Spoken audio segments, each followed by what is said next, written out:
Thank you very much. It's a pleasure to be with you. It's difficult to be here. I struggle to understand how we can be here after so many years. There have been so many stories told. There's been so much criticism. There has been so much deception. And where has it brought us? Has this been constructive? Is this a victory for us, for the state, for humanity, for our rights?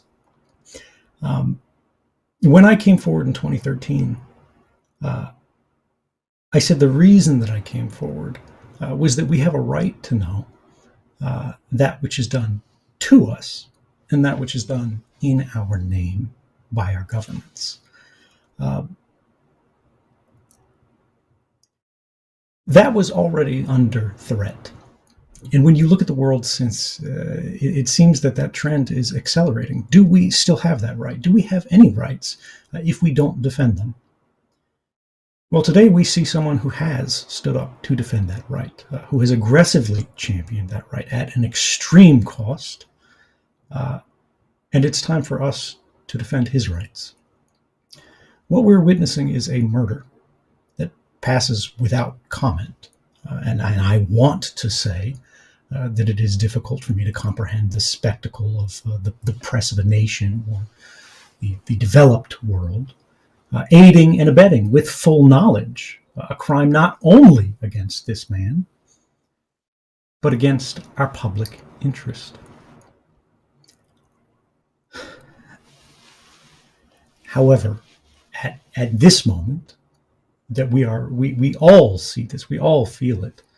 It's no less familiar than the shoes on my feet.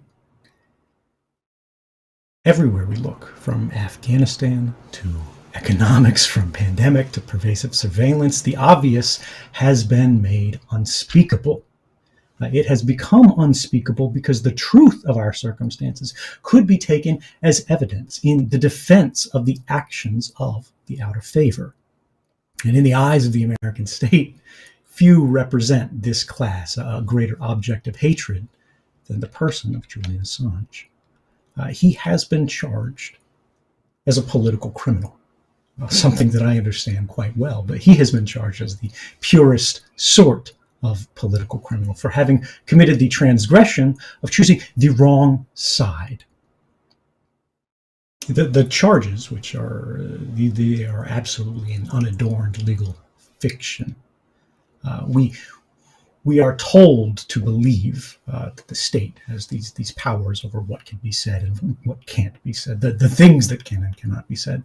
But what happens if we permit that? Where does that lead? What are we? Can we be said to be free if even our power to express ourselves, to understand the facts of our world can be fenced off from us, and we look beyond, through the gauze, through the veil, at what could be the facts of the world, but we're not permitted to acquire them. Julian Assange did not accept that, and the charges against him reduced to an allegation to commit the crime of journalism in the first degree.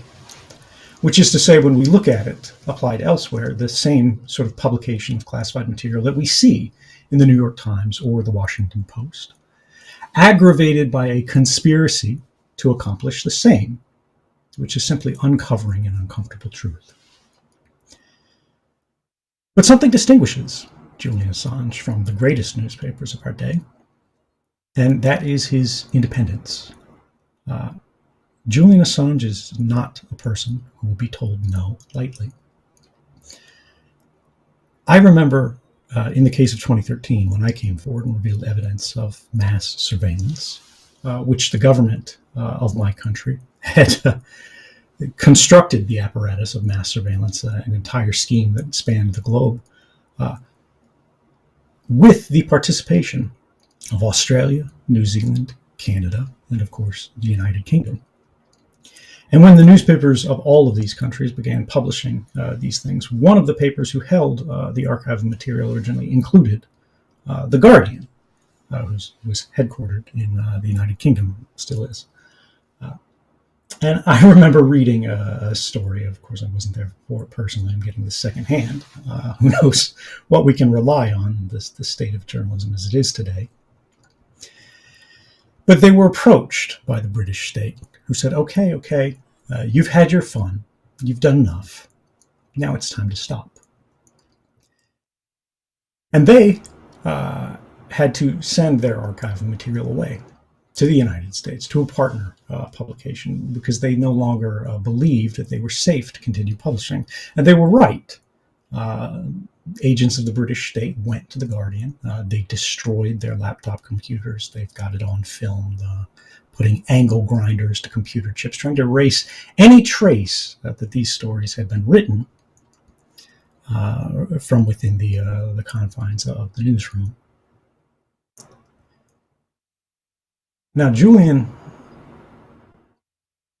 was not deterred by that, and he never would be.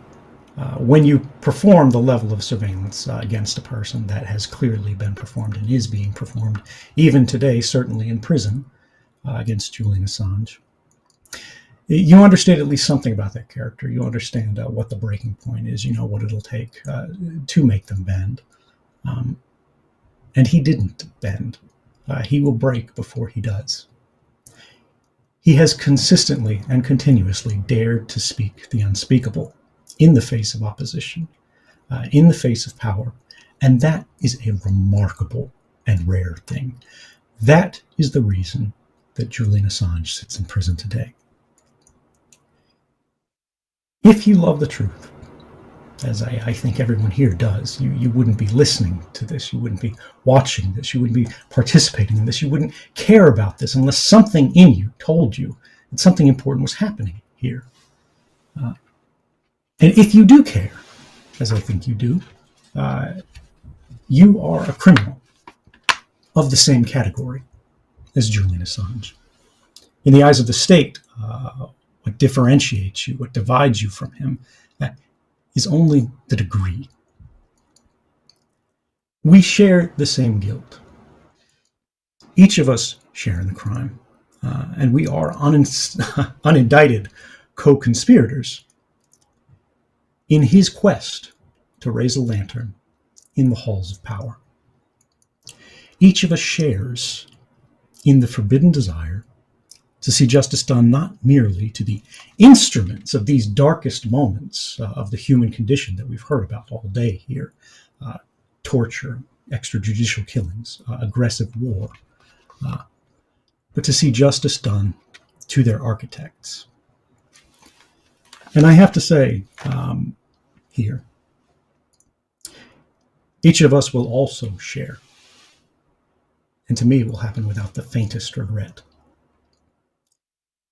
in his ultimate fate, if we do not stop what is happening now. What is happening to Julian Assange is a crime, and he must be freed. If we're going to free the world, we have to free Assange. Thank you, and stay free.